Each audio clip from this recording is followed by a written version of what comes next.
Are you tired of feeling drained, dealing with constant fatigue, and experiencing ongoing health issues? Imagine living a life full of energy and vitality. Welcome to Toxic-Free Living, the transformative detox course designed for a healthier, toxin-free lifestyle. Many struggle with unknown toxins in their everyday environments, which are found in our food, homes, and personal care products.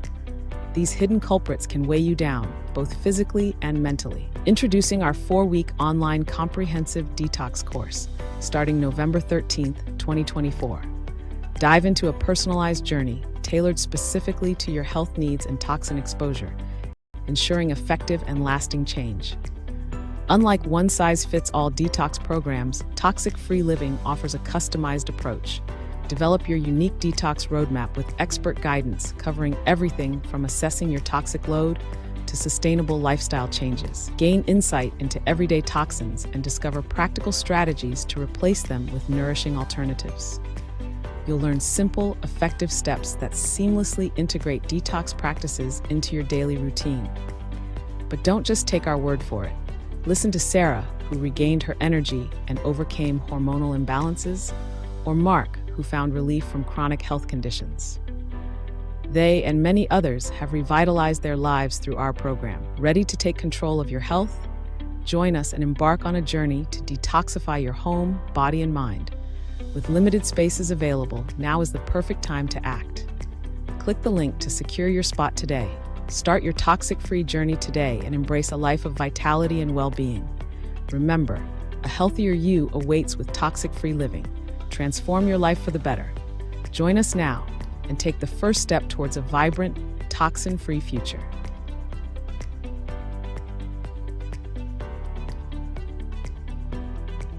A galactic historian is a person that looks at all the lines of dramatic karma. A galactic historian goes to each and every line of dramatic karma and lives in soul family with everyone. So they see the big picture of all of the karma that's going on in a local part of the universe. The infrastructure of potential was there. You still had to connect the dots and use a series of free will expressions to get you there.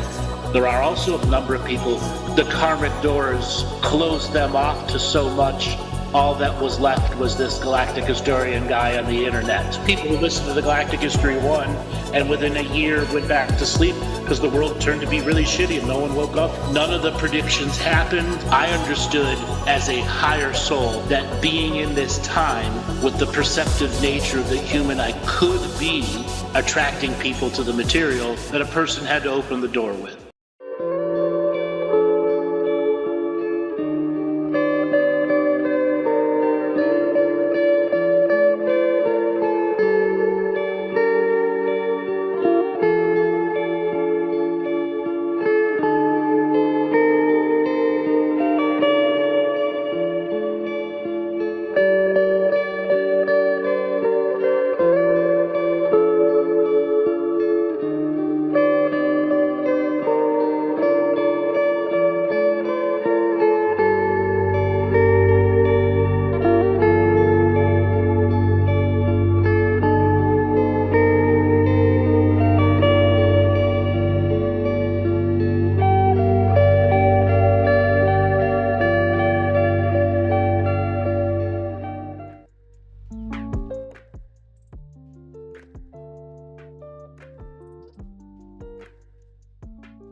Andrew, if you had any ideas about coming back to the Caribbean, don't. Sorry, missed my countdown. We are live on the Talking Stick Show. Thank you, Joel. Hello and welcome everybody to our Tuesday's Call-In Talking Stick Show. I'm Laura Massey from Two Feathers Medicine, and I'm joined tonight with a very purpley Amy Kruzic. Hello, everybody. Hi, Amy. Hello, Laura. And we've got David, who's calling us from, where is it, David? Some remote place on the top of a mountain in a Caribbean island that nobody's ever heard of. Okay. Hi, David. And also the one and only Andrew Bartzis. Yep, he's muted. Okay. Okay. So Yeah, there it is. That's okay. Couldn't you find the unmute? Yes, we're having that thing where Joel's got to unmute me. Oh, yes, of course. Yeah. So how are we all? What's happening in your world, Amy? oh, it's pretty quiet. Thank you. A little bit of, just I've had some sleepless nights, waking up and that, but other than that, I don't know. I'm just like, okay, I'm good. I'm good with this. Okay. I've had those sleepless nights too, and that's been going on for a few weeks now. Oh, for you? Okay, so it's not only me. It's not only you. Yeah. And I'm not blaming just the solar flares. This is just the reality of the tension in the air that you can feel from the neighborhood, from the environment, from my own, trepidation of what's potentially in the future. I worry too. I'm not falling into paranoia, but it makes you got to wonder what's coming next.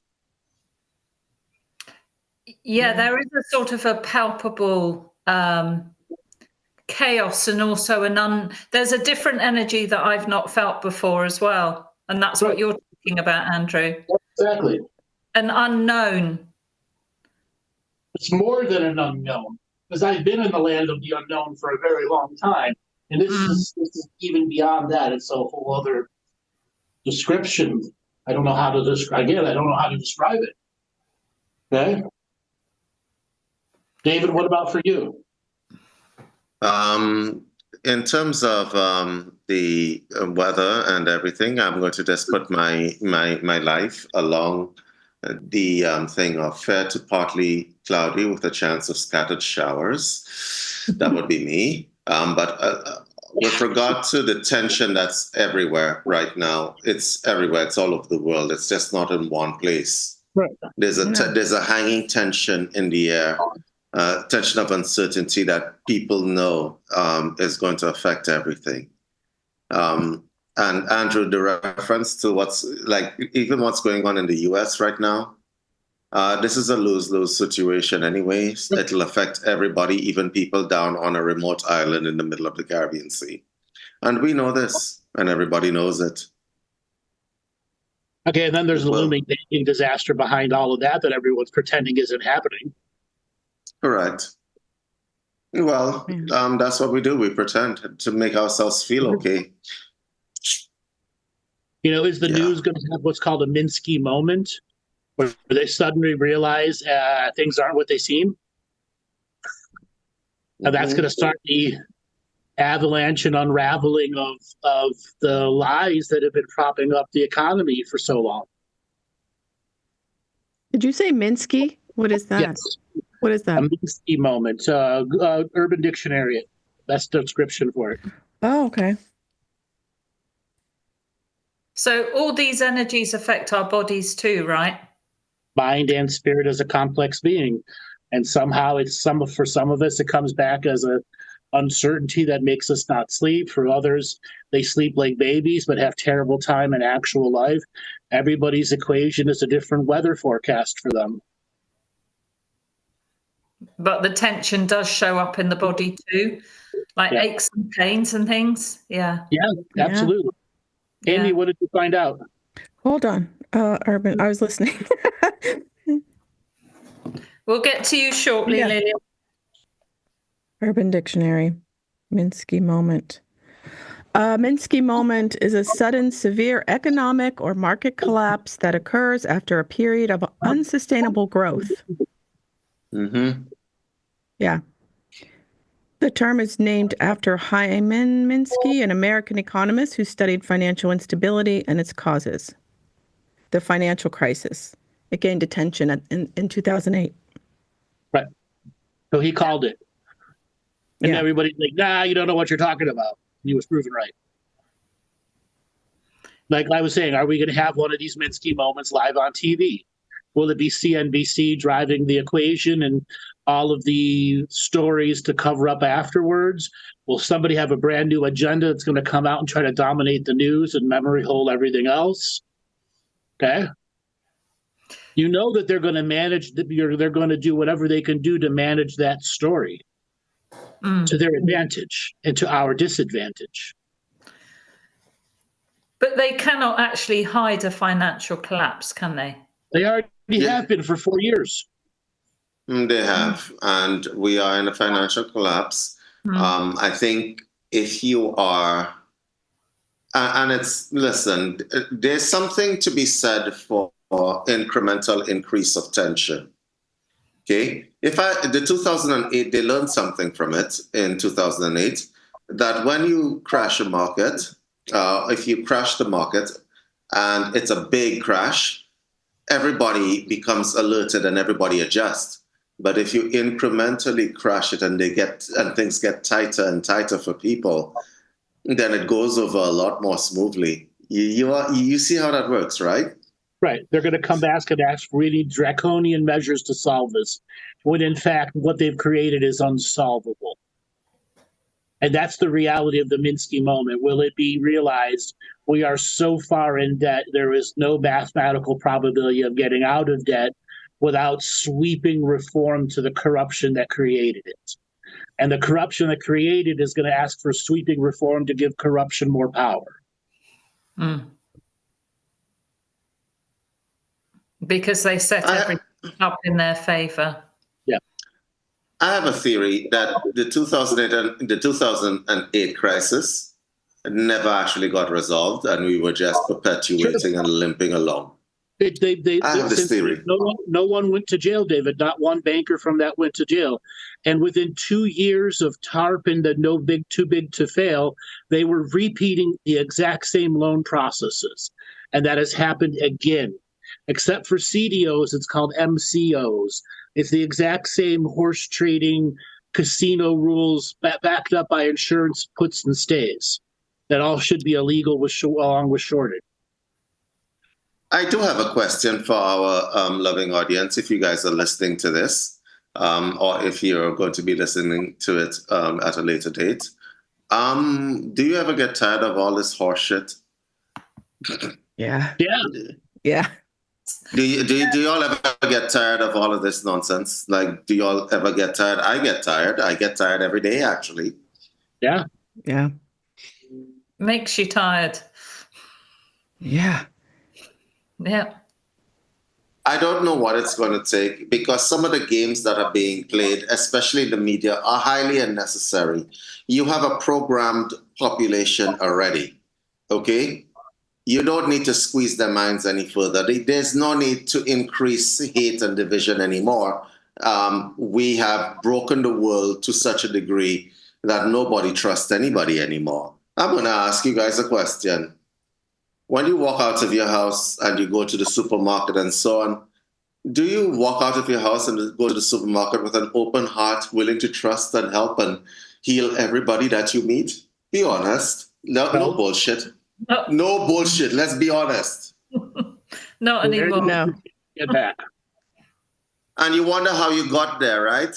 You don't have to wonder how you got there. Somebody put you there. People put you there. Because I don't think our grandfathers or great-grandfathers had it as bad unless they were in a war situation. All right? You remember neighborhoods with kids playing outside and all that kind of nonsense? You remember the Brady... Right, all the neighbors knew each other? Yeah. Yeah, the Brady Bunch and so on. That's somebody... We got put here, and the question is... And this is what I think, because I have been in some meetings where I have listened to people in corporate. I have listened to people, and Andrew, these people are broken in the mind. They are truly the essence of evil. Okay?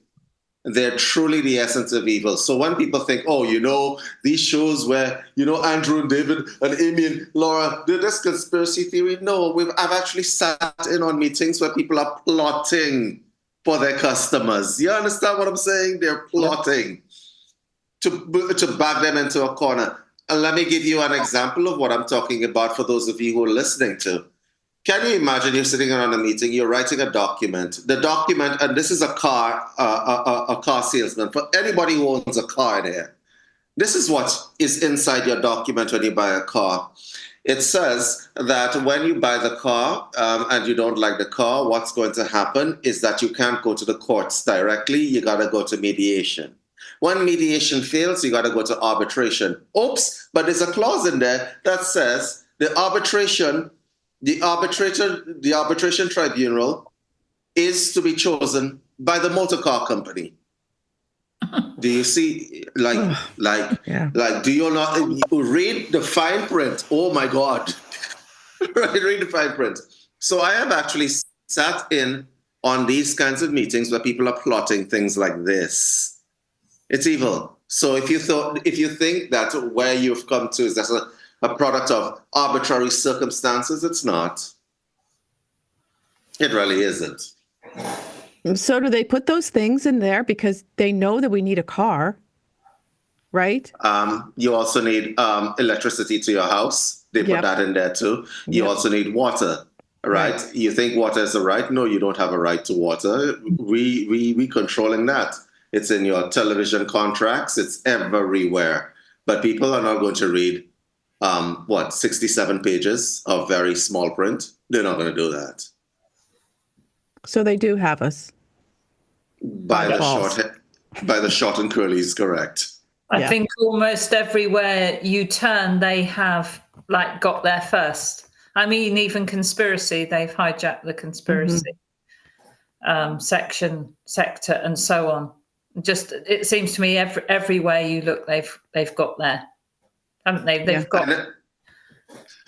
I never thought I'd ever see the day when corporate hijacked spirituality. I had a meeting at 5:30 a.m. my time this morning with the editor of a magazine on spirituality asking me to do a publication for them.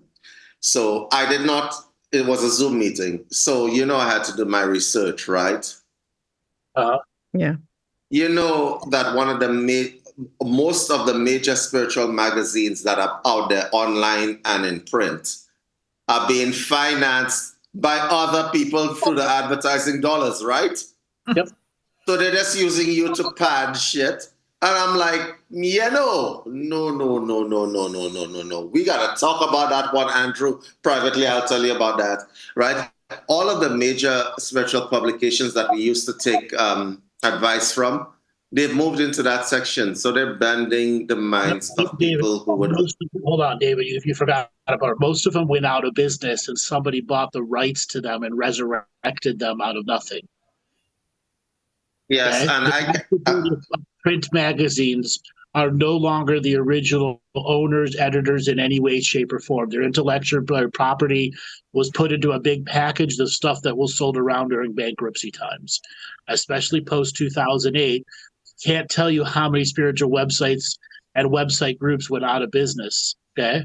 And then many of them were in the holdings of the courts until they were able to have fire sales for them. And then all these media conglomerates started buying them up. Examples. And you know this, and we know this because you had appeared on one of them, and we know it's different now, right? Right. Do you know the Sports Illustrated swimsuit issue? Remember that? Yeah. That was the biggest thing for the longest time. It has been bought and sold 10 times since the late 90s. And a person that owns it now made the mistake and went LGBTQ and put a fat transvestite on the swimsuit issue, and they lost everything. Okay. Wow. The same thing with the owners of all the big gaming websites, IGN, Kotaku, etc. They let in all these woke morons who are doing more damage to the brand than anything else to the brand. Same reason G4 TV failed when they try to bring it back. Okay, they're trying to use all of these old names to promote the new system. And again, they're just recycling and reusing all of the old names. And when it came back to those old times, the vast majority of people that were spiritual never bought those magazines to begin with. They went after gurus before magazines because those magazines were in such few shops. I think can I share my screen? I want to show people something. I screenshotted what I was talking to you about earlier today, Andrew. I think it would be instructive to the audience to put it on screen. I think there's an issue with the Zoom today. Can you get him ability to share screens, Joel? I already have it. All right, so give me a second. Let me show the audience what is going on. So for years and years, I have been claiming that what is going to happen for a lot of people is that they are going to marginalize spiritual people. I've said it for many, many years. I want you to put on screen what I'm going to try to put this on screen so that you guys, let me move this out of the way. This is a platform that I normally use. I'm going to try to expand it so that you guys can see it. Can everybody see my screen? Yeah, it's very small. We can't read it at all. I can read. Yeah, I can read. Yeah. There we go.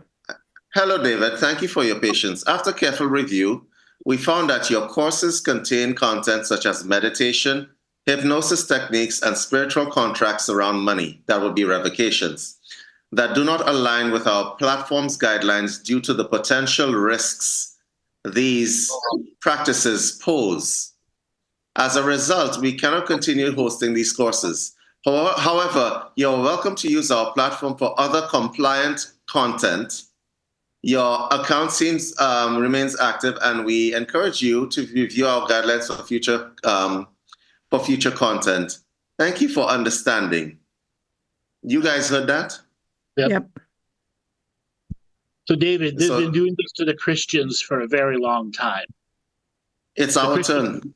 Yeah, it only is in Christian websites now.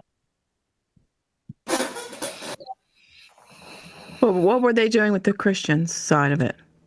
They were marginalizing their ability to have publications or publish their stuff on online course holding places, other places that aggregate teachings or teachers. Oh, okay. It's interesting because the potential risks that meditation. David, like I told you earlier, I think you just ran into a very politically motivated person that is on a cancellation tour. I mean, that may be happening in the industry, but I think in this individual one, this is a cancellation tour, and you're just one of the many targets. He's trying to purge his site and re-give it his own brand.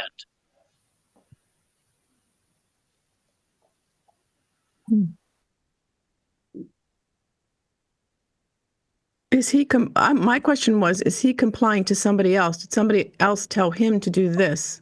Is he? Do you see what I'm saying? Like, Amy, I honestly don't know. But when it is that you write a stupid email like that, we should collectively write a letter back. Right. When you write a stupid email like that, when you consider meditation, hypnosis, and spiritual contracts as inherently potentially risky, you sound like we're back in the 1800s, Dred. Yes. Yeah. And again, cancellation tour. That's what it sounds like, a canceller. This is what I think. I think that the spiritual people are going to be the last, and I've said this on several shows already. Y'all are going to be the last set of free thinkers that there are in the world. And corporate is not going to tolerate that. I said that on many shows. They're not going to tolerate that, because being a spiritual person means that you subscribe to the concept of sovereignty. And sovereignty is something that cannot be tolerated anymore. These people are crazy. Yeah, David, he's the inverse of this situation. You ran across a person that's an extreme Christian and is kicking any material off of their site that isn't Christian. Granted. Okay. No, everybody has the right to put in whatever policies they want. However, what used to happen was that you needed a rationale for your policy. The letter I just read to you guys has no rationale whatever, because hypnotherapy is scientific. Right, because it's a purge letter, David. That's what I'm saying. That letter was to purge their site. and for them to go through a rebranding of bringing in new people. Mm. And you wonder when this nonsense will end. At this stage of the game, when people are choosing what content people can consume and not consume, and everybody says, this is a free world that we're living in, and we know that's not true. So, David, you have to also know that if a company like that is going through a rebrand now during this time, it will not survive the changes that are coming, which are going to be the consumer purchasing process. And before, it used to be consumers would buy spiritual stuff. They're not buying the spiritual stuff now, and they're not going to buy it in the future until something's done about the economics. Okay, so it'll be lean times for the spiritual people moving through. Not to mention the way the internet has changed since Google broke the search engine system. Doesn't matter how much money you pay for SEO, you're not in Google Gemini anymore. Google still hasn't fixed it. All those people paying for SEO now is absolutely worthless. And getting Google Gemini to recognize your material is very hard, let alone to have it aggregate you. Yes, so for the people who don't know what Andrew's talking about, Google Gemini is Google's AI brain, really speaking. And so when you put a website out onto the internet, what Google Gemini does, it indexes, meaning that it recognizes that it exists. So when people Google, it's supposed to show up. So people used SEO, search engine optimization, to list their stuff on the web. But Google Gemini is not taking that into consideration anymore. So the protocols have changed. So for those of you who are paying anybody for SEO, stop doing it right now.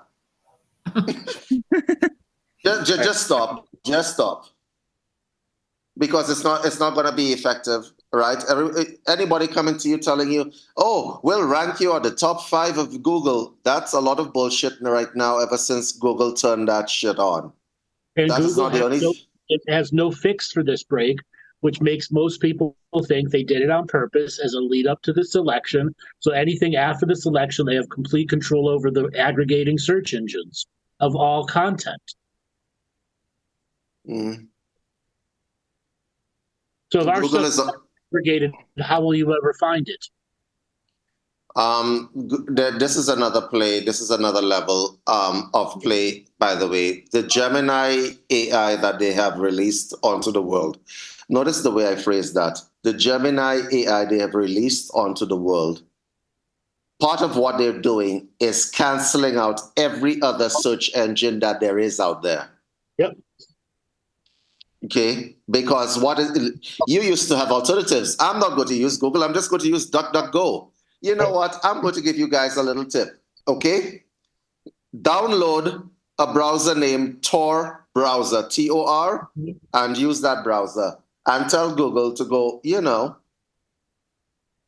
procreate with themselves. Go fornicate with a duck.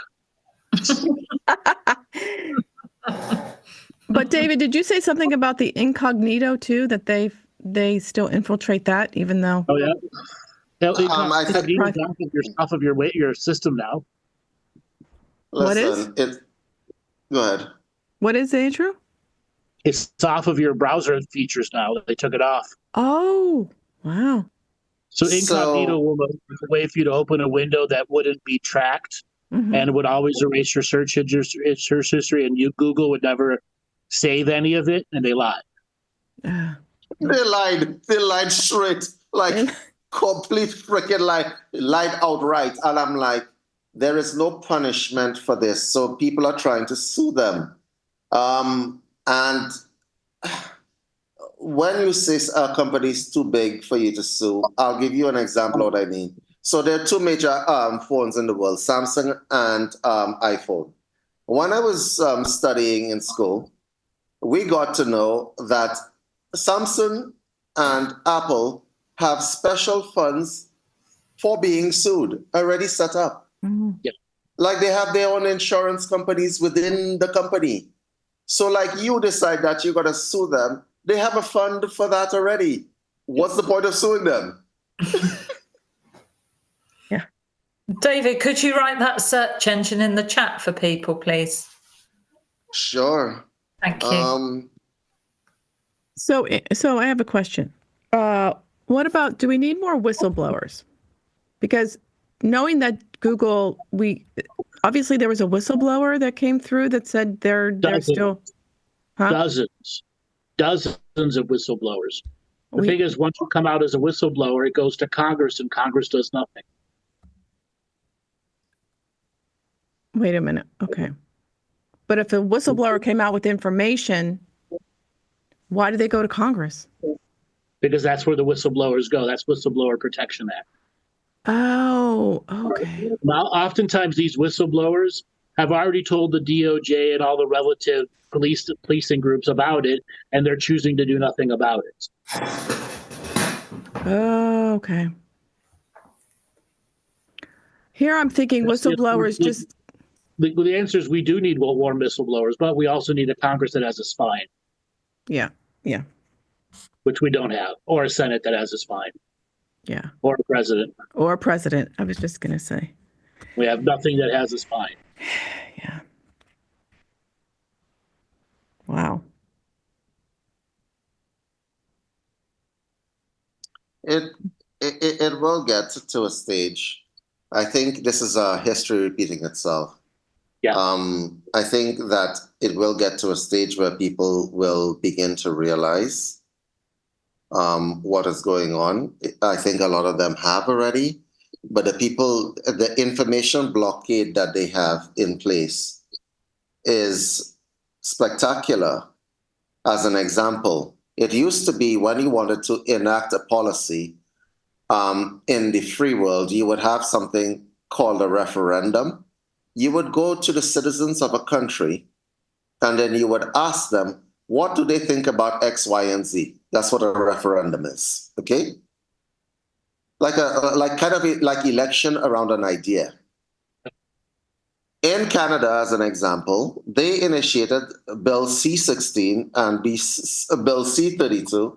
Bill C-16, for those of you who don't know what that is that free speech is only allowed. They compel you to use certain words as an example. It's a compulsion.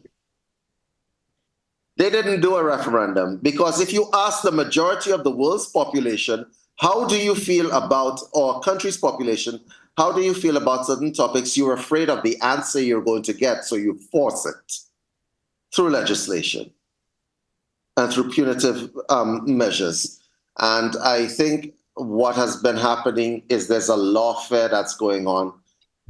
The people who are into law, I read all of the new laws that are being created in certain regions of the world. There's not going to be a constitution anymore if they continue like this. Right. Yeah. You are in the UK, Laura. You are in the UK, Laura. You know you could get arrested by saying certain things online right now? By saying them. Whoops. Yeah, you should have been arrested ever since, actually, for that matter. Like, I'm calling the cops, right? You could be arrested by saying certain things online. There's certain things in UK law that I have no idea how the English allowed them to get passed. You guys are supposed to be the top tier in terms of lawmaking and law processes. And I'm like, what the hell? Yeah. You have people going into people's homes and arresting them because they say certain things online or they make a Facebook post. What the hell is wrong with y'all? What's going on? It's crazy. Yeah. They're trying to prove their power, rattling the cage. Yeah. Yeah. Right. I do know in Canada, what we have is, if anybody took a referendum, I would like to do a poll in Canada. Gee, Canadians, how many of you are like, the current prime minister? But just saying that might get me arrested. You understand how these people work. So these are the kinds of things that you have to contend with, and they've been creeping in slowly into the legislation bit by bit. People have not actually realized, because it's like frogs in a pot of boiling water. And not until somebody's knocking on your door asking you why you said that you're going to have a problem, right? Wait, do they give you a warning? Let's say you did that. Do they give you a warning before you post it like this could get, you're violating something? No. They don't. They just come to your door and arrest you. Because you know how we can go on a site and it says for mature audiences only or something like I just did on Urban Dictionary. It said, this is for, they don't even do that. Okay, let me give you some real cases so that you understand. Yeah. Okay. I wish I could pull this up. My Zoom has ceased, so I can't put things into the chat. I'm not quite sure. But let's take an example of a Canadian case as an example. There was a man whose daughter had transitioned. This is a BC case. Now, I dealt with the BC case. Obviously, the man is from the interior of BC, so he didn't grow up with the whole gender issues and so on. So he chose to continue referring to the child with the wrong pronoun. They arrested him. He's in jail. That is not a joke. That is not a joke. In the US, as an example, for y'all, the thing is a little bit different. They are taking away your ability to defend yourselves. So New York subway, there was a guy with a criminal record who was terrorizing the train, the people on the subway train. A soldier who was there jumped in and restrained the man. Okay, he held him on the ground. The intent was not to kill him. The guy died from lack of oxygen. Okay, they prosecuted the soldier. When the man had a weapon and was terrorizing people on the train, right? You've heard of those cases because I read those cases. So in the US, it's different because they're trying to take away your ability to fight or defend yourselves because you Americans will fight. Everybody in the world knows this. Y'all are always a couple steps away from civil war or some issue or another, especially if you're from down south, okay? Right, you're a couple steps away from civil war, right? So that was another case in England.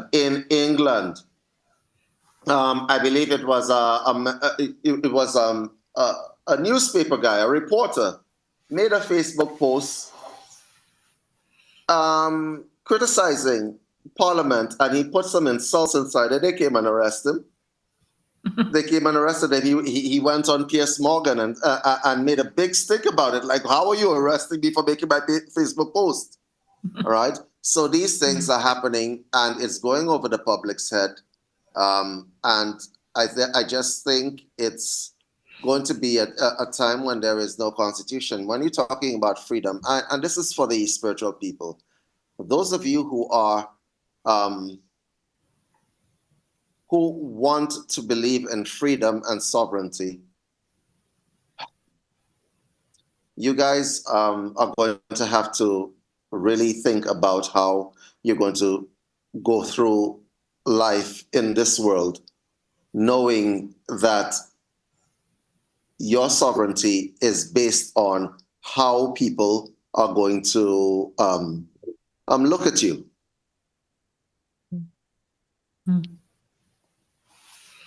Do you think it's actually possible to live right out of the system? Let's take the UK, or just anywhere really. You're going to get a birth certificate when you're born, so you're already in the system then, aren't you?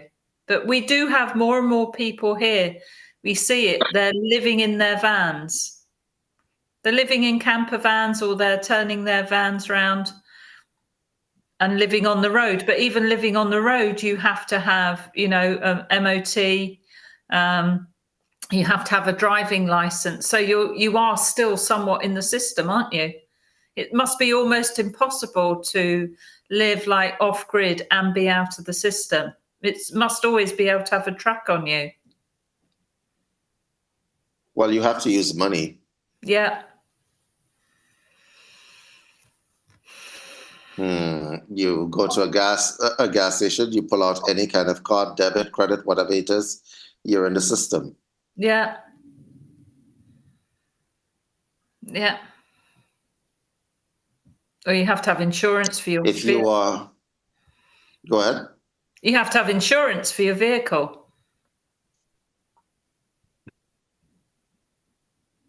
Yes, you do. Mm. Yes, you do. It's not something that people are going to be able to escape. I'm not quite sure what the answer to this is. But whatever the answer is, it's going to require everybody to stand up at the same time. Mm. Okay. It's going to require everybody to stand up at the same time. But people have terrible abilities to do that. Yeah. Well, I think, as Andrew said before, we almost did it in the 60s.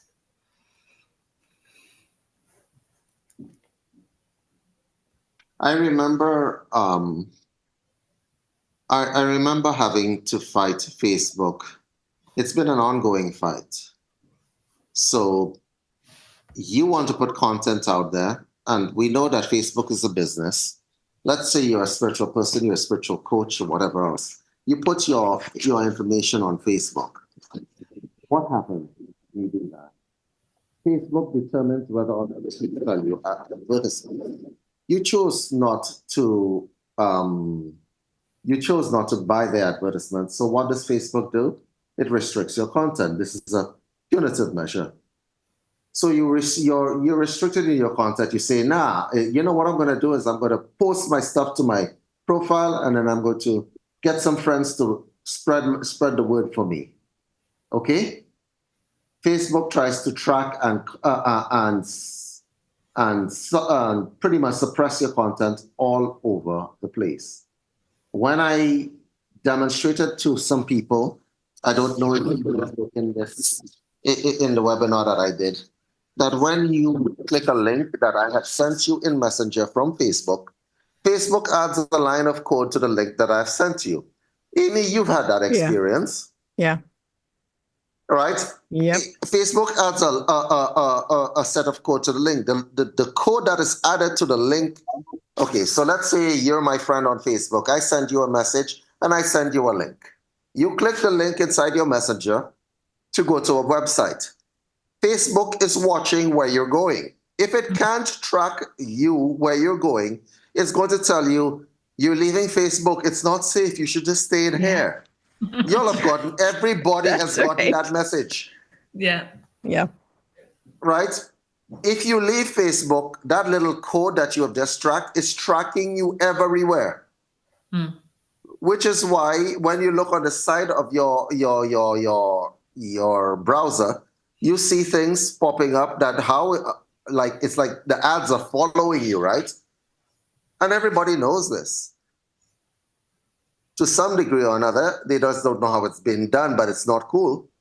It happens so fast when you click that link, the code is attached to your link and it disappears. Okay, but what is this tracking for? I don't understand. What do they do with all this information? Trying to sell you stuff? Trying to push things your way? My guess. Mm-hmm. Okay. Is that what it? I'm going to give you the 30,000 foot view according to Andrew. Let's say that you're a customer. I am Google. Okay. People pay me to follow you around. Okay. So you're a customer. I'm Google. And let's say Andrew is, I don't know. What does Amy like to buy? I don't know. Let's say Andrew is your favorite chocolate company. Okay? Oh, okay. We're going to call it Galactic Chocolates. Okay. All right. Exactly. Okay, so Galactic Chocolates comes to me. Wait, let me just give you this scenario. Go ahead. And tells me, I need to sell a lot more Galactic chocolates, right? And there are people like Amy around. So you come to my platform and you're just having fun on my platform, looking up school friends. And you type something along the lines of, God, I could use a Galactic chocolate right now. Well, that was a mistake that you have made. Because now I know you like Galactic chocolates. You know what's going to happen?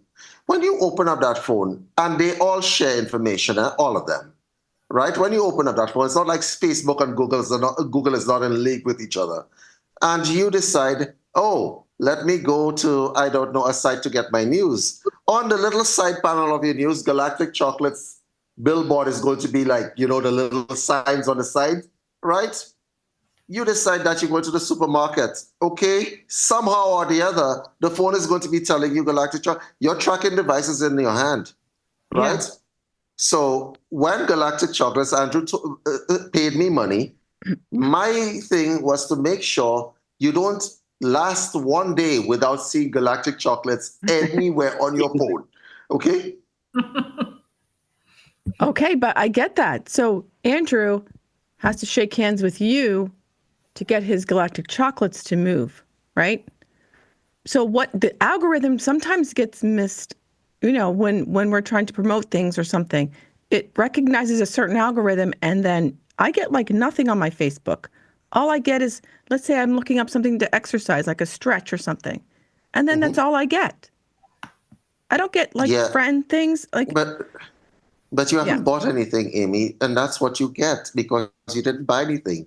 Why not? Listen, if I am in charge of the algorithm and Andrew's paid me to buy to sell you Galactic Chocolates, I am making sure that anything else you're interested in, apart from what Andrew has paid me, is Galactic Chocolates. You could be searching for shoes, but it's going to be a Galactic Chocolate somewhere in the shoes. Okay, that's how it is. Wait a minute, though. There's 10,000 other chocolate factories that are making chocolates. So what makes you say Amy needs these? Oh, I said it in my text, but what if I just said the word chocolate? I need some chocolate. Remember that Andrew paid me a lot of money. So okay, what makes it, yeah, he's going to pay me more money than the other chocolate factories. So I can guarantee Andrew that if I pressure you enough, and just so that we're clear, let me give you guys some tips. The human mind works like this. In order to make somebody buy something or take an action, they need the repetition. They need to see that thing or the call to action 3 times. 3 times is all it takes for me to make you act. That's how the human mind works. It's an equation in advertising. Okay? Now, I don't have time to teach you all a big class on hypnotherapy or CBT. But it takes 7 times for me to change your mind on something. Let's say you want to eating Galactic Chocolates. Laura comes and she's selling shamanic chocolates. Okay? Yeah. But you see, Andrew only paid me $5 and Laura's going to pay me $10. So let me tell you something. I am going to bombard you in your email, I'm going to bombard you every which way, and your mind is going to change. You're going to try the chocolates. I'm going to lie to you. I'm going to tell you that those chocolates, the shamanic chocolates, will bring you back to your shamanic roots. I'm going to tell you it's better for your body. I'm going to tell you that when you eat shamanic chocolates, a child in Africa is saved. And I know for sure that I am lying through my teeth. So eating shamanic chocolates is better for the environment. I'm going to lie to you all different kinds of ways until your mind changes. Okay, but what happens to the Galactic Chocolates? I know Laura's paying you more, but is this kind of like a pyramid scheme? It is it's Amway, okay. Yes. That's what it is. Okay, I just got a big pyramid like this. It's high level Amway. It's high level. It's high level Amway, and here's the thing that people don't get when they're looking at stuff online. You got to be careful. Yeah. You got to be careful what you put into the online space, because sometimes the AIs that they are using, the bots that they are using, get stuff wrong. Okay? And a lot of people have gotten into trouble because, listen, for those of us who believe that, oh, porn is free, I'll just go on a porn site. And then you find your entire algorithm messed to hell up. Yeah. If I send you like some sort of video, right, in Messenger or or via Facebook or in your email and so on, and it goes through Gmail and so on, and they pick up, oh, it's porn. You're like, well, okay. Instagram, as an example, people send you weird videos and so on, and then your entire algorithm gets screwed to hell up because now they're bombarding you with this particular kind of content, and you're like, but I don't even like that kind of content. Some idiot sent me this stuff, right? Yeah. This is how it works. So is Alexa listening, David, even when you're not talking to it? Alexa, yeah, no, it's listening. You see, let me put it to you this way, Laura. Google lied about incognito browser. Oh no, just use our incognito browser. Nobody will track you. You really think that Google Home and Alexa are telling you the truth when they said when you mute it, it's not listening? I do not trust these people at all. No.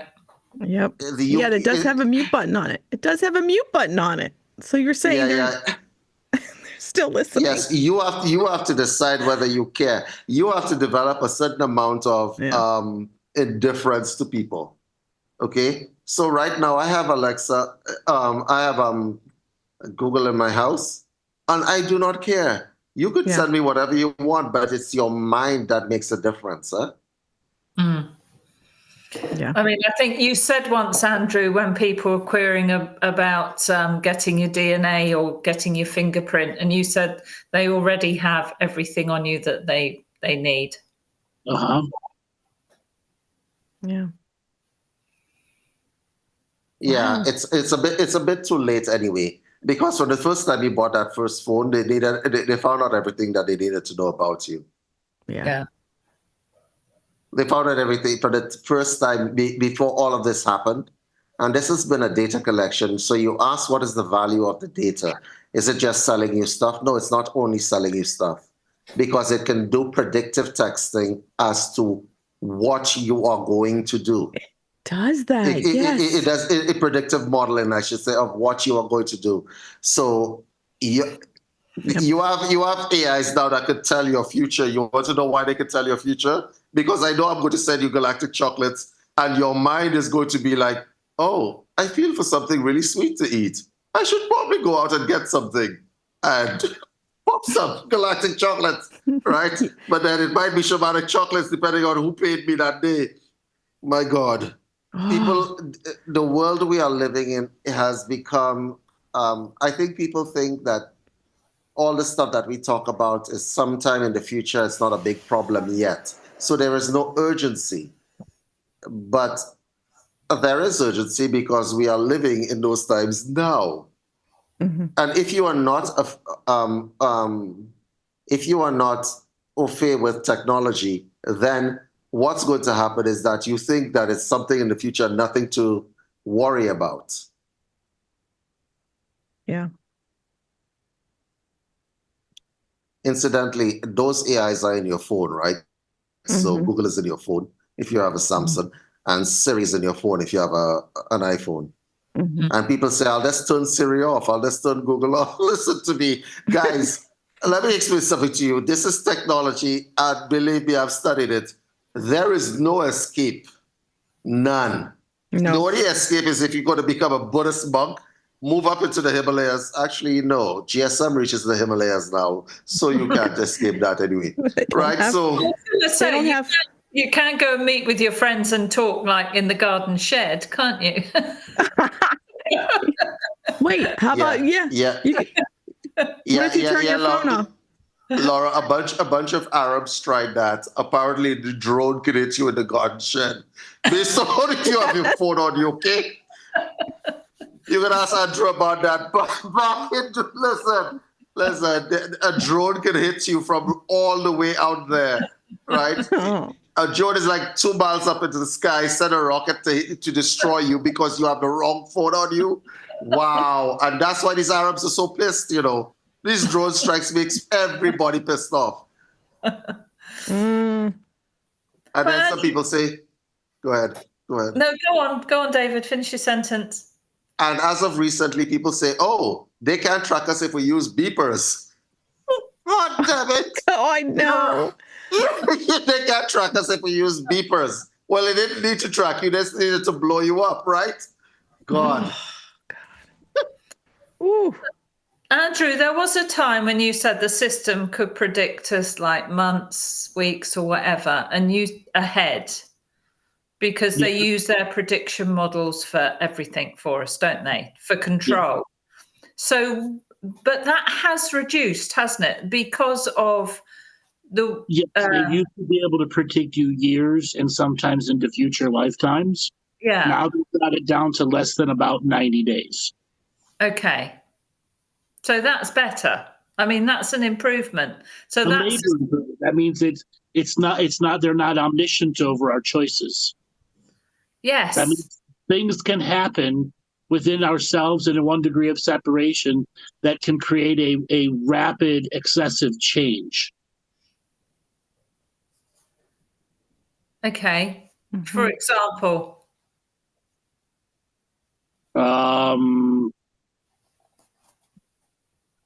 Somebody comes into your life that wasn't in your life before, whether it's good, bad, or indifferent, only the future will tell, but that person's in your life versus that person being blocked from your life because of economic or political or religious reasons in your region. Yeah. Okay. Somebody just decides to move there, and that puts things within your karmic cycles. Mm-hmm. Mm-hmm. And that's where all this, the spiritual side that we obviously all talk about and the practices and so on, they do help you step out of the system. It's like you always spoke about cooking because it's very creative and the system is not going to be able to predict what recipe you're putting together, is it? Right. Mm. So there's other things within what we do that they cannot and won't ever be able to predict. And that's where we need to be, isn't it? Right. The journey there is the journey there. Yeah. But it's not for everybody, is it? Because not everybody wants to do spiritual practices. So where does that leave? And I don't know what percentage it is of the population, but where does it leave the others who are, need to see what is actually happening, but aren't seeing? All they're seeing is chaos and knowing that they're being pushed more into survival and, all the shit coming up with all the politics. Where does that leave those people without any sort of spiritual beliefs or practices or understanding of sovereignty and how to work as outside the system as you can? I don't know, slow down and compact what you're just trying to say. That's a lot in one statement. Yeah. Where does it leave the people who don't follow spiritual practices within all this chaos? It leaves them buffeted around by the system. No. Oftentimes the system sees them as advantageous to them and doesn't necessarily buffet them around, but puts them into static, repetitious situations to maintain power. The system is going to use its tools. It's not everything's going to be, there will be certain people who will make great buffer zones because they love misery. Mm-hmm. And they'll put the people who love misery into those buffeting places first. You forgot the fact that the system can weaponize them against the people who have spiritual practices. Mm. And they have very effectively. Right? I just read you something there. Mm-hmm. Like, seriously, like, you think that individual who wrote me that is some normal person? That person has been weaponized in his own mind, thinking about different things, right? And he may be a fanatic for the system, but that email I wrote, when you think of meditation as a risky and dangerous practice, like, how many people died from meditation in the last? Why am I laughing at this? Like, this one, like, oh yeah. Meditation is right up there with smoking and doing some methamphetamines. I suppose it is. right? But when you get somebody so twisted up in the mind that they can write these things with confidence, then you see a weaponization of people, okay? And I do think that as spiritual people, y'all subscribe to a concept of sovereignty, right? We all subscribe to the concept of sovereignty, and that is not going to be tolerated in due course. So you guys need to be careful, you know? Yeah.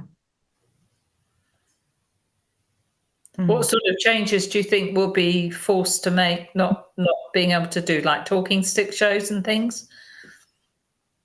With such openness? Well, let's put it this way. Your algorithm, in terms of talking stick, here's what I think is going to happen to people who are advocating for sovereignty and so on. They're going to be the new crazies. So they're going to, this is a new, I've been watching the patterns in law and in government over the last few years. So if you don't agree with the system, you fall into the category of racist, phobic about something. Either you're racist, you're phobic about something, or you're a conspiracy theorist, right? You're either one of these three things, okay? Now, as spiritual people, may I make a suggestion to you all? Don't give in to that bullshit, okay? Don't let people put you into a position where you're afraid to speak, okay? Because that's the point of it. As an example, Amy and Laura, okay? You now are talking to a black guy. Did you know that? Did you all know that I was black? What? Wait. Really? Yes, I've been hiding amongst you all. Right. Did you know that I was black? Now, let's say it's kind of like, I keep using this example. You guys brush your teeth with Crest. I brush my teeth with Colgate. You want to know why you choose Crest? Because you are white supremacists. That's why.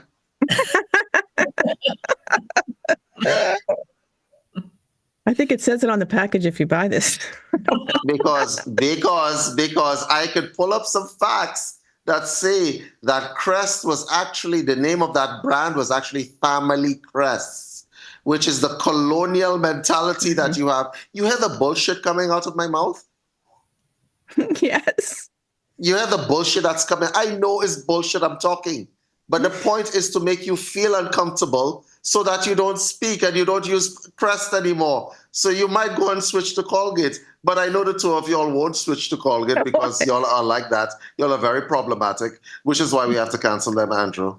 Mute their mics. Why, are you paying Google? Are you paying Google for Colgate? Right. This is the bullshit that is happening in the population right now. So they put you into an unpleasant category and they tell other people that you are that person. And so spiritual people, you guys are going to come under attack this kind of way. All right? And you guys have to be vigilant and you all have to grow a spine. But the whole purpose of having spirituality is to have a spine, right? People always talk about the nice parts of spirituality, generosity, compassion, good Samaritan stuff. They don't talk about the gritty parts. The parts, like if you are a Christian, you always talk about love and compassion and Jesus fed the masses and so on. You don't talk about the part where he was given a choice of either death or renounce that he's the Son of God and he chose to die. Yeah. Okay? They don't talk about that part and you guys are going to have to die on that cross yourselves.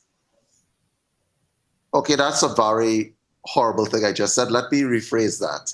You guys are going to have to stick to your guns when it comes to how you present yourselves in the world. Because people are going to tell you that the way you're presenting yourself is wrong. And of course, you're going to still use Crest, right?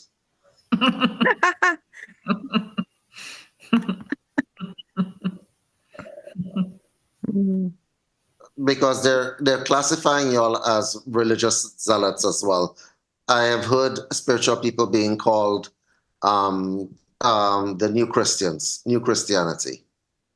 It was in an article in one of the biggest spiritual magazines. It was just in an article. I just read it this morning. Spirituality is the new religion. Okay. Preaching, telling people that in some spiritual circles we're preaching division, which is theoretically correct, but the division that we're preaching is not animosity in terms of division. Okay? You can choose to be different. But you shouldn't necessarily choose to hurt people who are different. You know? All right. These are the things that that are happening as we speak. Because I spoke to Andrew this morning and I went on a deep dive exploration as to what is going on that I haven't been paying attention to. And these are the things that are happening. I see attacks on spiritual people. If you Google it right now, spiritual people are being accused of all sorts of stupid nonsense.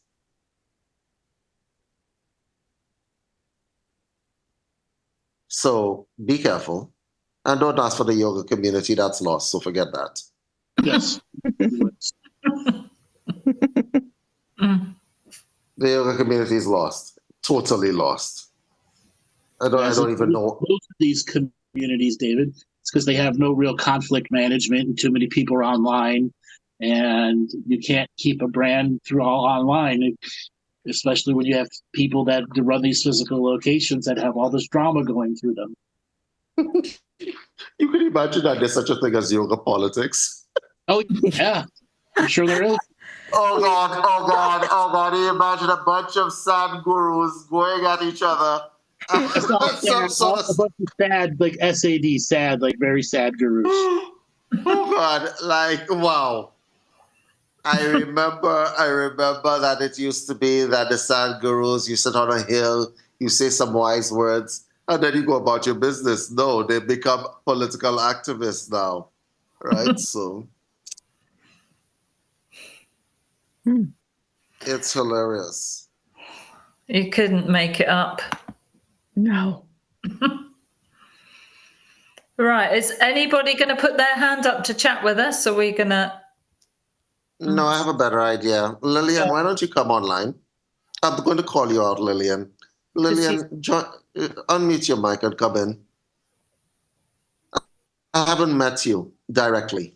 You want to be brave and come in? Yeah, come in. There you go. Hi, here. Lillian. Hi, Lillian. Yeah. Hello. Hi, everybody. Tell it, I know, but tell everybody where you're calling from. I'm calling from Totnes. Shall I put my video on or not? Would you rather? You're brave enough to want to see me? There we go. Of course we want to see you. Yeah. Put it on. All right. Okay. I think I can work it out. There we are. There we are. How you doing? Yeah, good. I'm enjoying the show, man. Been doing some sketching while I was listening to you all. Yeah. Okay, so Lillian, I have seen some of your comments, so I know that you're always online. Tell us some stuff about. Tell me some stuff about what you're seeing. Where are you calling from? I'm calling from Totnes in Devon, in the UK, which is in the West Country. I don't know if you've heard of it. It's a bit of a hippie town. Okay, and not as bad as Glastonbury, but yeah. What is the spiritual community like out where you are? It's pretty good, I'd say. I mean, it's a bit more grounded than Glastonbury, where you're really just flying in there. And there's quite a lot of dark stuff there. But the spiritual community is quite strong here. We have a lot of healers and people who are actually managing to make, a decent living from what they do. So, yeah, what you've been predicting there doesn't feel good, when you're all talking about it being going to be a hard time for spiritual healers and people who are in this business. I mean, there are certain things that haven't hit this area yet, like we don't have a float tank here yet, I think that they've opened a float tank in or a center in Glastonbury now. Don't know if you guys heard of this, but that's quite big news here. Yeah, we've got really good craniosacral therapists, and there's we have colonic centers. We've got too much yoga that's it's just exploding here. You can't even. Yes. I mean, what kind of yoga is it? Commercial? Is it commercialized? Mix yoga. I think part of the problem is that this place started about 20 years ago. A lot of people came out of London who wanted to live in the countryside and give their kids a good education. And there's a straight train line from London to Totnes. So that made it really easy for people to still commute and their kids to go to good schools. And now those people have kind of established here, and there's a really big community of artists, musicians, writers. I mean, it's an incredible creative community. But now, after 20 years, the commercial, corporate businesses are coming in. This town particularly has been known for its independent shops. We don't have a McDonald's, we don't have KFC, we don't have any of those chain stores here. And we even had the Totnes pound for a while. We had our own currency, which was pretty good actually. What happened? Yeah, it didn't last. People didn't back it. Just not enough people backed it. So it ended up not really being viable for people. I don't know who the mayor of Totnes is, but he should pay you for because now I want to move there. Yeah, okay. Unfortunately, the mayor of Totnes lives in my former house, which I got kicked out of 2 years ago, which is a bit of a shame. But yeah, I'll forgive her. She needs a nice place to live. Okay. All right. So tell me, in terms of living in a community which is a little bit more open and so on, I remember when I was in England, I lived for a little bit in a place called Leamington. Don't laugh, both of you, Laura and Lillian, don't laugh. I lived in Leamington. It's near the Isle of Wight. Leamington Spa. Yes, correct. No, Leamington. You lived at Leamington, Lily. New Forest. Oh, not Leamington. Okay. I thought Leamington. No, it's one of those. It was one of those towns, right? That you could the people manicure the grass. Okay. Oh God. And then there's the main street and so on. But they had an active resistance to Tesco and all these cost-cutter franchises. They had an active resistance towards big corporate coming in. And you saw the little mom-and-pop shops, and the environment was completely different. Apparently, with the change of your government, all of these big companies came in and destroyed that place. But it was a little haven. Mm.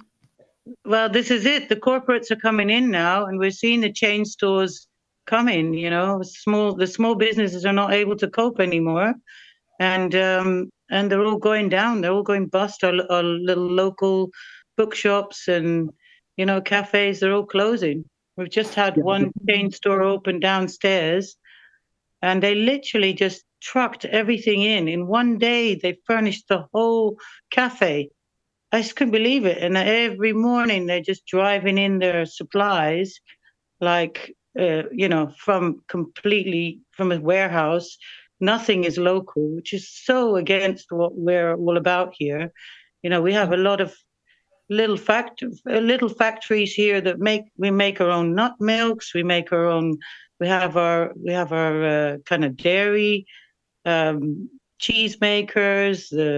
We have people who do wine. We have all these local businesses that make their own produce, including meat farms and everything. Farmers market is twice a week, and it's thriving. But I even see in my community where I run a small gathering every Thursday at a piece of land where we grow food, and there's a roundhouse, and we sit around the fire. I cook a big pot. I mean, I grew up in the Caribbean, so I cook lots of Caribbean food. And people like it out here because they don't get that very much. And What part of the Caribbean did you grow up in? I was born in Kingston in Jamaica. No, I said what? Sorry. Born in Africa, sorry, in Kenya, and then grew up in Jamaica for my primary school years. Okay. And then lived in Trinidad and Tobago for about 10 years. Tobago mostly. Yeah, married a Trinidadian. I'm in St. Lucia. Went to school. I have family in Trinidad, and I went to school in Barbados. Yeah. In the early years, yes. So my question is, with regard to this sort of commercialization of the space there, is the energy shifting in your area? Like I remember that when I lived in Leamington, there was a kind of love that was in the air, kind of like when people sold you things, there was a kind of love that was in the air. I'm using the word love. Yeah. What is the word I'm looking for here, guys? Community. Unity, camaraderie, unity. Camaraderie, yeah. I definitely think it's also, I prefer to spend money on something that one of my friends has made it locally than something that's been brought in from, God knows where. And yeah, to live according to the seasons, that's really encouraged here as well. I mean, I still like my papayas. I can't really say that I'm completely seasonal in that sense. But, it is your own. We still have free will in these things. And we're very fortunate that way. But I'm seeing in my community now, with the space that we hold, I do that. It's not a ticketed event. So I do it with a magic hat. So I will put my money and go and buy the groceries in the local, grocery here, which is mostly local veggies and stuff that I get. And then on the evening itself, I'll go around with a hat and ask people to donate. We hire the space. I tell them how much it's going to be. If there's not enough money in the hat, we go around again with the hat and we sing a nice song. And usually we do make the money. And if we don't make it on that night, we'll make it on another night. We'll do something special. God. We'll have a jam, or we'll have a sauna. I'm definitely moving to Totnes. Everybody, we're moving to Totnes. We are. And Leslie, I've already invited Laura and Amy and Dale, but you're invited too, David. And I'm really pleased to actually speak to you, because I've been listening to your shows for a very long time, but for some reason, every time I come on, you're not there. Yeah, I'm there now. I'm there today. I am definitely there today. Leslie Shear, I see that you live in Woodbridge. Leslie, would you like to come on? Be like this. Like, come on, just come on. I'm calling people out in the audience because this is going to be that kind of show. All right, Leslie, if you are able to come on, we would like to speak to you because you live in Woodbridge. And I have been through there.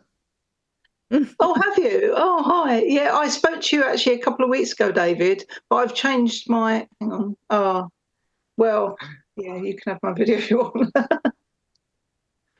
Hello, Leslie. Yeah. Hi. Hi, Leslie. I spoke to you a couple of weeks ago. I've changed my surname, so you probably... I don't know if you would remember anyway, but... You changed your surname? Have you gotten married? Did you get married? No, I haven't. Did you get divorced? No. No, no, I thought about changing my name quite a few years ago. This is actually my real name, but my name was changed by deed poll by my mother. Oh, okay. So, yeah. So, and I want to change it back, and I'm just trying it out but it's Shay. It's pronounced Shay. Shay. Okay. It's from, I think it was originally O'Shea, from Irish. Yeah, and then they tended to drop the O's, so it's Shay. Yeah. Leslie, where's Woodbridge? Where's Woodbridge, darling? It's in Ireland. It's Suffolk. Suffolk. Yeah, so it's nearish to Felixstowe. Yeah, I've got it. Yeah. Okay. Yeah. Tell them what Woodbridge is like. Well, it's actually it's a riverside town. It's now. Yeah, it's quite small. Before COVID, there were lots of little independent shops, which some have closed down. We had a lovely bakery and things like that. We've got some lovely greengrocers and some just nice little independent businesses. And it's just a lovely community. There's people who look after the place, you know. There's no real litter anywhere, and if there is, it's like, you know, people kind of take care of where they live, and yeah, it's just a really nice place to live. Yeah, I've been here probably, well, I've been in Suffolk 10 years. I moved from North London, so it's a big change, but it took a bit of getting used to. But I'm really, yeah, I love the kind of semi-rural existence here. It's really nice. What is the energy like there? I'm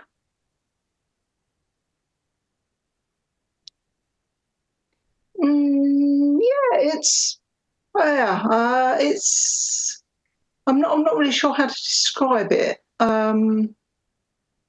It's very there are lots of very wealthy people who live in the area. I mean, I'm not one of them, but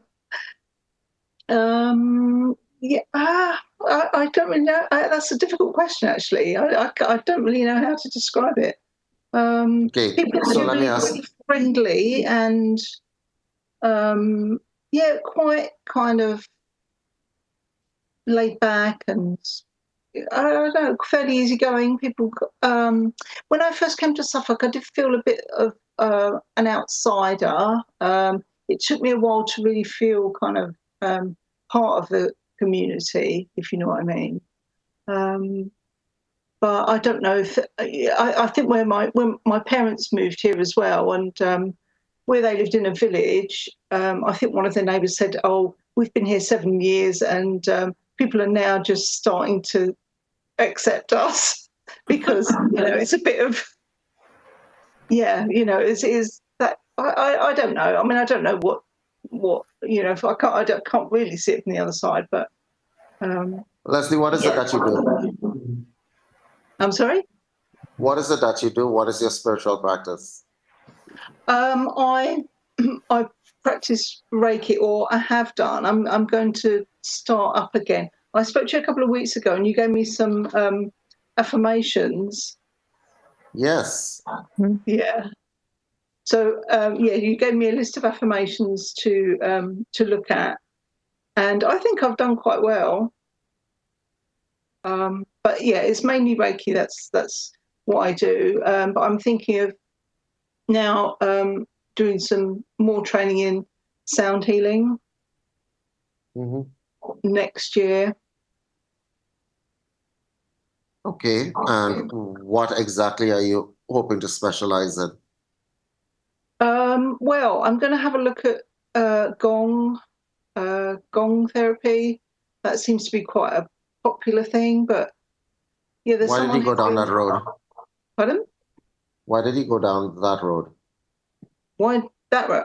Well, I've got a friend who suggested it to me, and yeah, I'm going to give it a go. Well, I'm going to have a look at it anyway. That's what I'm thinking of doing. Sound. I've thought of it quite a few years ago before I started Reiki. I already I've trained in the Reiki drum therapy as well. I sense a story here. How did you get into all of this? Into healing, period. Spirituality and then healing. Oh, I think it was, well, I mean, really my entry into it was when I started to learn meditation. And because I can't remember why I started. I think it was a friend of mine had bought a book and some cassettes or something. And she found it really good. And so I said, yeah, I'll give it a go. And I found it made such a change in me as a person, because I'd suffered quite a lot from depression, and it just helped me experience life more, I guess, and really notice how I reacted to things, and kind of being more aware of my emotions and things like that. So, well, I get the feeling that you were a shy person before, and that really opened you up. Is that correct? Yeah, it probably did. Yeah, I agree. Oh, I'm still I can be shy at times, anyway, but... well, you just came on a live broadcast going to thousands of people, and you put yourself on camera. Yes. And then you have your business. What is that business? Could you just lean forward slightly? Oh, I forgot it was on there because I have, sorry. No, it's fine. You need to, Rose Heart Oracle. Okay. Okay. Yeah. This is something I kind of started a couple of years ago, but then I didn't get any further. I kind of dropped it, but I'm going to start it up again because I really love reading, doing card readings and stuff. So I want to. Will you do a reading for us sometime? Yeah, sure. Okay, cool. Who else is in the chat that likes to remain silent? Let's see. Jeff, I know you're at work, so I won't call you. Actually, I should probably call you at work. And everybody else is running away. Yeah, the other guy. There's no one else. The other guy dropped. Well, yeah. I'm glad that you guys have come on, because it's a while that you guys have been in the chat. So we called you all on because we want to meet you all. Oh, Jeff. Oh, Jeff. Yeah. Jeff put his hand up, David. Jeff, are you away from work? Oh, come in. Hi. I stepped away from work for just a couple minutes. Lunch break-ish. All right, so let's do this quickly because you're on a lunch break and I assume that you're going to eat, and I don't want to hear crunching of chips in a bag. You hear that, Andrew? All right, so anyway. Jeff, talk to me. Where are you calling from? Tell everybody. From Irvine, California presently. It's sunny. It's beautiful. It's great. All right. Tell us where exactly Irvine, California is, and tell us what you're doing at work today.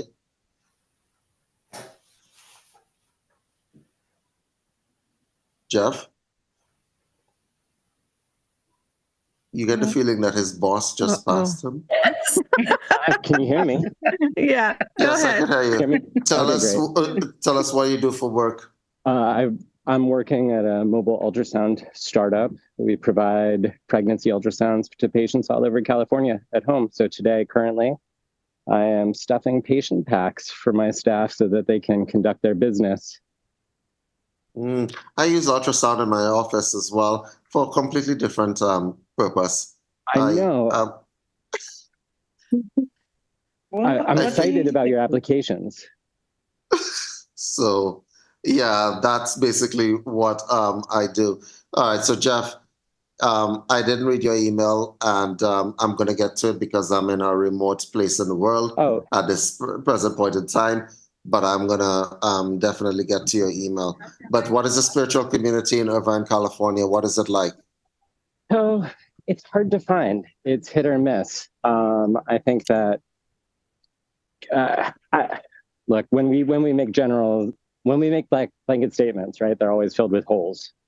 So I'm careful now to understand that whatever my feelings are, they're not all encompassing.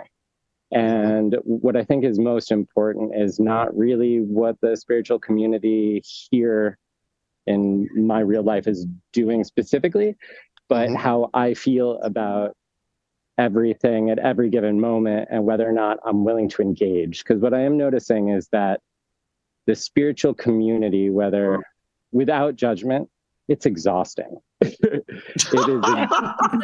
is. I just have to say, it's exhausting, right? There are egos, there are fake messages, there are charlatans and everything in between. Plus, then on the other side, you have really genuine good people who have great information and want to connect. And to discern your way through that muck is exhausting and takes so much time, so many dead ends. Yeah. But I think that is a very good point you just made. Oh, thank you. I was going to say that I think that there's a real polarized community, and I'm assuming that's everywhere, not just where I am, but that people are spiritual means something different to them, whether it's something religious or of a deity or extra outside of yourself way, or spiritual as in the more internal looking, I want to take control of my life and my path and my destiny wherever it leads. And I think that the difference being, I'm learning out here, there's the spiritual community that has an agenda, and then there's the one that is agenda-less. And I like the agenda-less one because it doesn't mean they're not going places. It just means you don't have to put on that bullshit meter and worry about somebody trying to sell you on something. Correct. Exactly. I'm going to tell you my own personal story right now. I left Canada and I'm in St. Lucia where I was born. I ran into, well, actually my father kind of arranged it. The lady who took care of me when I was a baby, like she saw me brought into the world and she was actually the person who took care of me. And I had not seen this woman in over 40 something years. Wow. And the connection was still there. That was the most spiritual thing that has happened to me in years. The connection was still there because she bathed me, changed me and stuff like that. And so when she came up to me and she just hugged me, I was like, I haven't felt this mushy in years. I haven't felt this mushy in years. I'm like, what just happened to me? Right? And it rewrote something in my mind.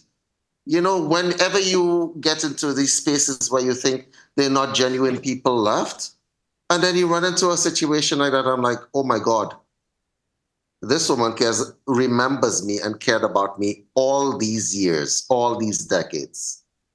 And I'm like, I'm not going to get a lot more of that, am I? So I am actually still in touch with her. I found a phone number. I want to stay in touch with her and so on. These are the things that happen in this little space where in the midst of the muck and so on, you get little, and this woman is not spiritual at all. I mean, she's religious, whatever else, but the connection was. So I think when people talk about spirituality, they get caught up on definitions as opposed to the feeling, the felt sense of harmony between people. That's it. Yeah. People can not call themselves spiritual, but they just are. Yeah. Without without naming it, like giving it any kind of a label, they just are, and they just know how to be that kind of person. Well, there's plenty of angels, aren't there, walking the earth who don't know they're angels. Correct. Yeah. Yep. That is very sadly, sadly, this is what's happening in our community as well, is that when they see a good thing, they want to capitalize on it. And we have people in our community that are now wanting to use the space that we've created for their own, events and corporate ends. Yes, I get that. Somebody's put it up on a big 1,000-member WhatsApp group, and we can't hold that kind of amount of people. So it's just going to kill our whole community vibe, because we're going to have to start ticketing it. I don't want to ticket it. It's supposed to be for everybody, so that people who really need it the most and who can't afford to come can actually come and sit around the fire and bring what they bring, whatever it is. If it's a dish of food or a game they know how to play or a song they want to sing, you know? And that's so sad that things just get capitalized. And that's what I'm seeing in our community now, that you have to pay to go bloody foraging for seaweed. I mean, come on, £40 to go and look for some seaweed or mushrooms. It's ridiculous. Everything is so gentrified and everything is, capitalized on. And I agree that people need to earn a living, but certain spaces should be kept as community spaces. Honestly, Lillian, go ahead, Laura. I was just going to say, in the UK, who actually owns the seashore? Because if you have stuff washed up on the shore, you can claim it as salvage, can't you? Shipwreck and stuff. It's not owned by anybody. No. I mean, technically, I don't pay to go foraging, but I'm just saying that that's the trend now, that everything is being capitalized. Yeah. Okay.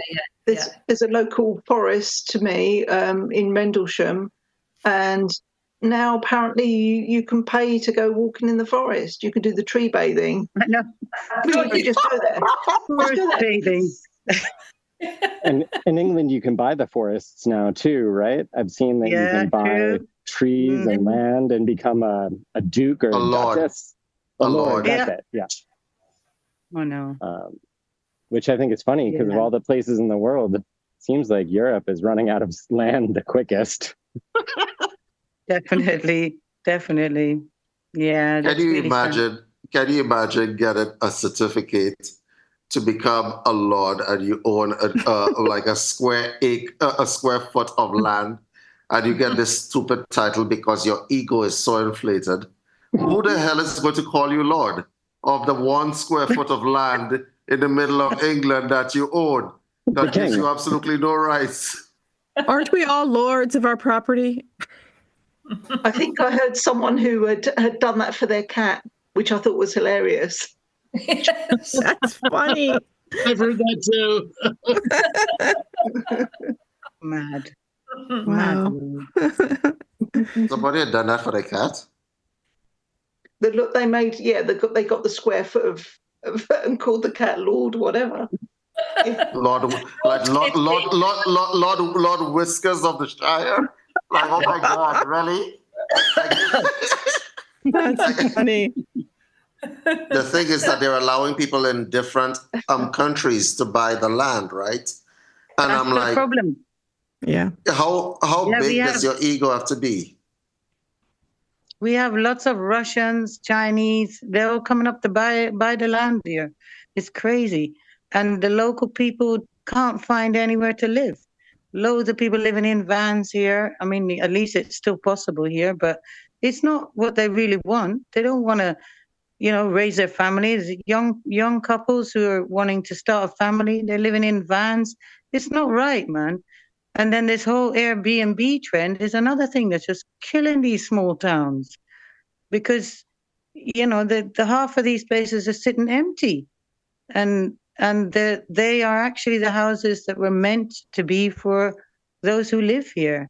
And it's pricing everybody out of the market completely. Nobody can afford to rent here. Well, it's in the tourist spots, isn't it, Lillian, in Devon and Cornwall? So people from the city buy the small cottages as second homes, or as you say, for Airbnb, and then it changes the whole face of the community, because, as you say, the young people can't afford to buy within their own community. No, and then they're all scattered again, and then we have to start all over again, go somewhere else. But what we're trying to do now is get together and talk about moving together rather than all being scattered all over the place again. And then we have to start all over again. But yeah, that's in the making. We're just starting that now. I'm going to give you guys. I want to give you guys a story. On the plane trip here, so St. Lucia has a spiritual community which is more along the lines of Orisha, which is a more Yoruban kind of African religion, right? Mm-hmm. Let me give you something that will probably make you laugh, and just try to be adult about this. I landed on the tarmac in St. Lucia. I got off the plane, there was a little show of spiritual Lawas and La Marguerite. It's part of that old African tradition, right? And so it was a little show before you enter the terminal for the airport for immigration. And guess what? What music was accompanying them? Steel Pan from Trinidad, which is a Trinidadian thing. So they just mishmash something. It's like, oh my God, you took a spiritual practice and you turned it into a show. I'm like, what is wrong with you? Like, I'm looking. I was like looking at this with horror. Okay, because I'm sure the Kele people who live in the interior of St. Lucia would be horrified. Right, that would have been a violent interaction had they been there. They turned it in, and you could tell the people who were taking part in this little show that was outside the terminal, right, had nothing to do with Kele, Yoruba, or any kind of oration. They had zero connection with that kind of thing. So, Laura, it's our version of what shamanic culture is. Okay. So for England, it would be Druids. For the American Indians, it would be shamanic culture. But in St. Lucia, we call it Kele. Okay? And so there were a bunch of people doing a Kele sort of ritual on the tarmac. And I'm like, what the hell? You wait until the planes land, and then you just pipe up this ritual. I'm like, what the hell is going on? Everything is just horrified. So I'm like, let me just get into this terminal and get out of here, okay? But this is what is going to happen. Can you imagine years from now? The yoga community, it went down the same road with people doing, there was a yoga Olympics. Did you hear about the yoga Olympics? No. Oh, you think this is a joke, right? Go Google it. The Yoga Olympics. God. There was a Yoga Olympics. Oh, that was funny stuff. Right? The Yoga Olympics. I love that. And I'm like, yeah, we're lost. A lot of things are lost, but every once in a while I do see that people are becoming a little bit more aware that these things are going on and they're changing. They're changing back to, like, I just want some authenticity in my life. So, I wonder. I was going to say, I wonder how the Olympics are going to change California specifically, if not, how it's going to be received nationally and internationally coming up.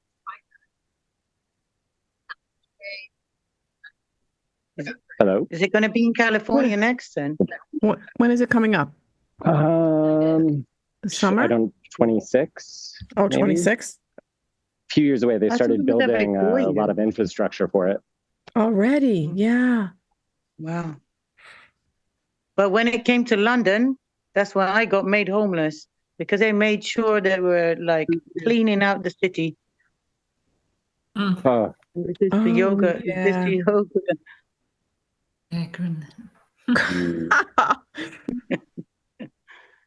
I was thinking when we were talking about the buying land, also, you can buy stars too now. And I think that's ridiculous. Yep. You can buy stars.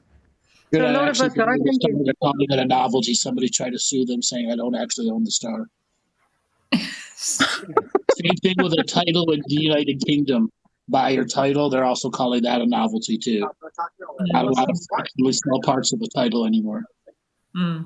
Well, if buying a star helps you stay healthy in the next emergency, I sometimes think I might have a bridge to sell you. Yes. Swampland.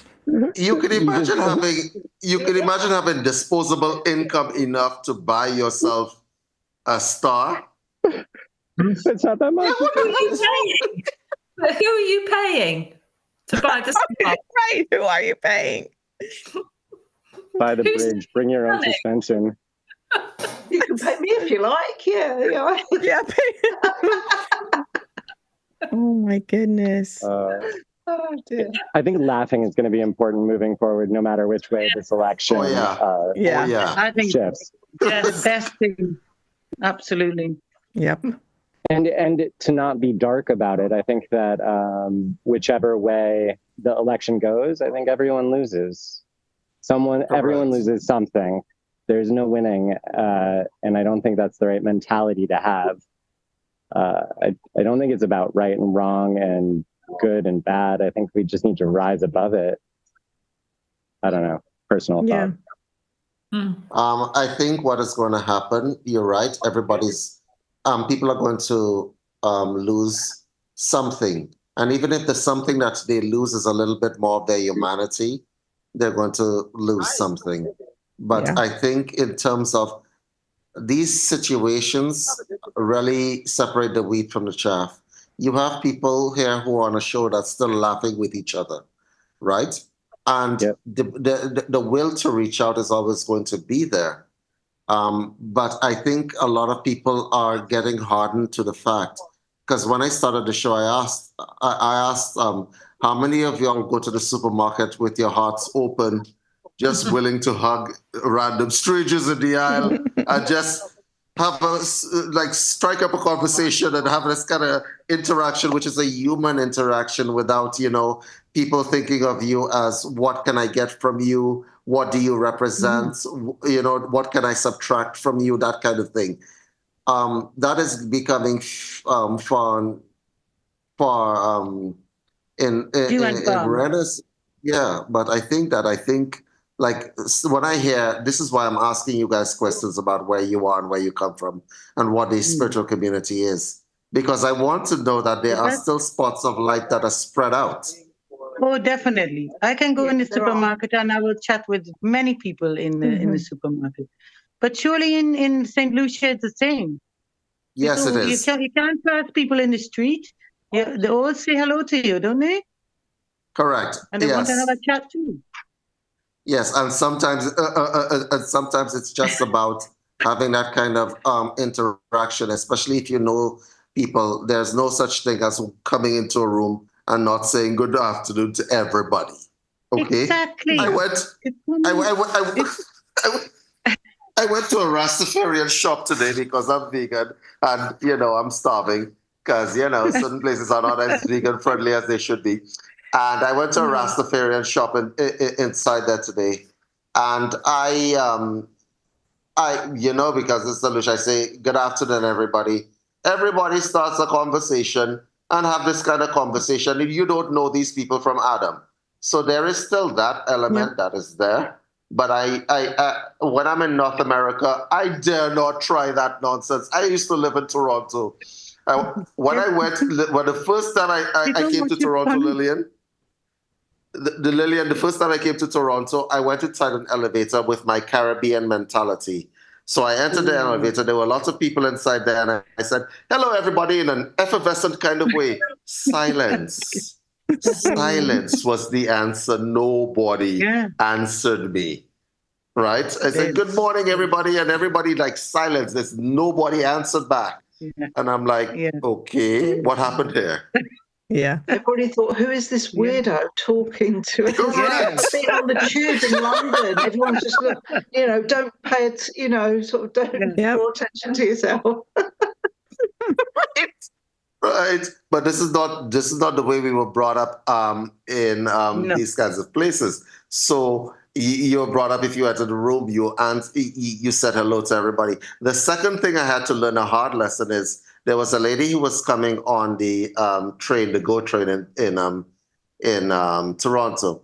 And she had a bunch of bags and stuff with her because she'd just come from shopping, and she uses this train and she couldn't hold them on. So I'm like, "Can I help you?" She's like, "Don't touch me, don't touch anything."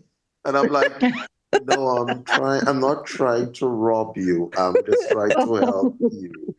All right. So I had to learn hard lessons. So you have to shrink. You have to shrink your personality down, right? To avoid negative interactions with people when you're just trying to be that open-hearted guy. You got to shrink it down. You got to really think about the next person you try to help. Okay. And that's the thing. And that creates alienation. That creates separation. I think if you walk into a room and everybody knows that you have to greet everybody in the room, it acknowledges that you are part of the people that are there. You get an acknowledgement in that. And there is something so grounding in that. I think it's so vital. And it's such a small thing. I mean, yeah. And I have had the same experience when I go to London. I'm like, people watch me like, why are you asking the bus driver if he's having a nice day? Because I'm just there with the guy, so I'm just gonna say, hi, how are you? How's your day? You know? Who's the hippie chick out there? Who's the hippie chick out there? Yeah, sorry. Yeah. And Lillian, I love your Caribbean accent coming out. I have not heard that before. Yeah. No, I know that's because I'm talking to David. I suppose, you know. Also, when I have a little smoke, that's when the Caribbean accent comes out. So, yeah, I love it. I hear it now. I've been hearing it ever since. Yeah, I've been thinking of doing one of my contract revocation voices in the Caribbean voice. I think that would be quite fun, actually. Oh, for sure. Yeah. It's a really good thing to like do. Laura has the posh Laura, I can do a Caribbean Lil. And Amy can chant hers. Amy chants. This is Andrew's idea from one of the mentorships, and it's absolutely brilliant because it just uncovers another aspect of you that you didn't know you had. Totally. Yeah. So such a cool way. And for some reason, the revocation feels different. Yep. Different bits of the revocation stand out to you. It's a great teaching. And you add words that aren't even there because you're in that accent. You're in that accent, and it's like, I love it. Yeah. And it gives it a whole new flavor, doesn't it? Completely. Yeah. Totally because sometimes it can become a little monotonous if you're, repeating it one after the other. Absolutely. It keeps it fresh. Yeah, it does. Totally. But then I've also been accused of cultural misappropriation because I'm talking with a Caribbean accent, and I say to people, well, watch me. I spent half of my life in the Caribbean. What do you want me to do? That's part of me.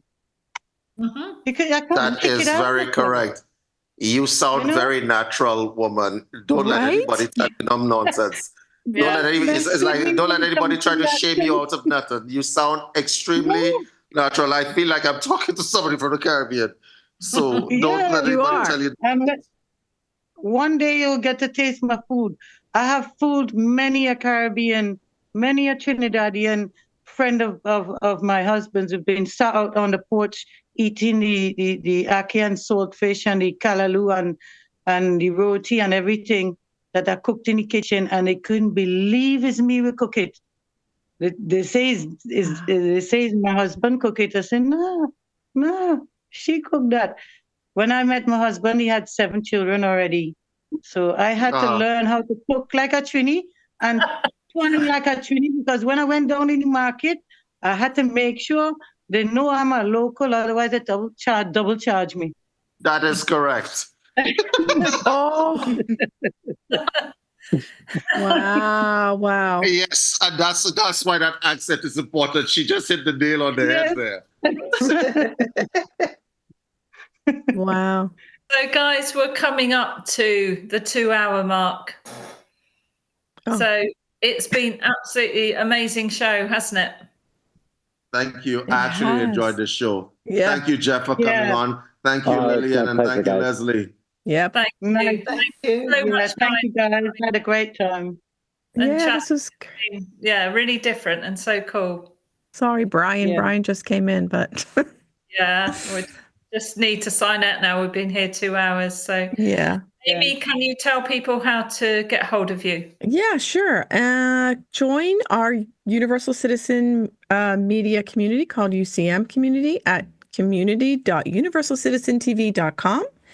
And this is a social platform. I think Lillian's on there. Jeff is on there. I don't know if Leslie is. Brian. And Brian.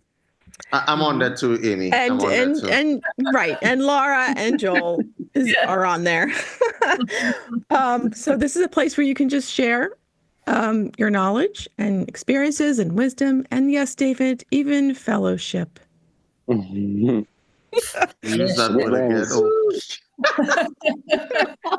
And this is where you can have free resources, meditations, documents, and actually AI tools AI tools and software that David built himself for building your business and your website. And what else? Yeah. Amazing. Yeah, it is. It really is. So my question to you, David, is can people get hold of you? Can people get hold of you? At present. Good one, Laura. At present, I'm in the Caribbean, so I'll be a little delayed. I am hoping to be back in North America at some point in time, very soon, depending on how stuff goes. I came down here to do a number of things, renew documents, that kind of thing, and nothing goes very fast down here because, people thinking about the next beach party because... Yeah. So there is that. The rum place where the rum punch flows freely. Yes, lime in. Correct. They just lime in. They lime in even at work, Lillian. Yeah. Right. Anyway, yeah. But if you guys want to get a hold of me, it's info@unifiedhealthsystems.com, or you can find me at info@universalcitizentv.com as well. I'm running a detox course for those of you who need to detox your household. For those of you who don't know what that's about, it's because, there's toxins everywhere that will kill you or get you sick. Your body detox your body too. So this course is going to be talking about detoxifying your household and detoxifying your body from parasites, all sorts of things, and the chemicals that are in your house that will probably getting you sick. So we're going to teach you how to deal with them and live a longer and happier life. But that's basically my spiel. I pass it over back to you, Laura. Thank you. And can't people also join your network, your new integrated health network? Have I got the name right? Yes. Integrative. Yes. So we're building an integrative health network because I'm doing two things. And there's no spirituality without health, trust me. So what we're going to be doing, what we're going to be doing is I'm building a social media platform, kind of like Universal Citizen Media, where people can come and actually get contact with professionals and not have to spend a load of money because you know how I am. I'm disruptive. I will find ways to make things cheaper for everybody.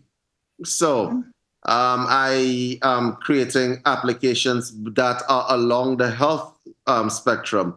And we're going to be releasing them in the new year. So as an example, I have I have platforms that will generate meditations and stuff like that for you all so that y'all don't have to stress about trying to find somebody to do this for y'all and whatever else. And we have professionals. We have a psychologist. We have an oncology nurse who is in the platform to answer questions so that you don't have to pay for somebody to just answer one simple question, such as how to eat or something like that. We have all of these things. We're taking our personalities. I'm taking the personalities of these professionals, all their knowledge and skill sets, and I'm digitalizing them. You understand? I'm digitalizing them so people can ask questions and actually get the correct answer 100% of the time. I'm creating second opinion apps for those of you who receive diagnosis so that you guys can actually get a second opinion without having to pay for it. You know what I mean? Wow. What a service. That's what I'm up to. What a service. Amazing. Is IHN up and going yet? Yes, well, you guys can actually join the platform at integrativehealthnetwork.net. You guys can join that platform, and we will have real professionals who still have a heart and are not exploitative inside there. That's basically what I'm doing. right? Inside there too, like you could ask your questions and stuff like that. It's fabulous. That's what's Amazing. People who are, healers out there and wanting this spiritual connection and this cooperation rather than competition, then that is a great resource and a great place to go. And I know we've talked, David, a lot about the let's say the difficult times that are coming up.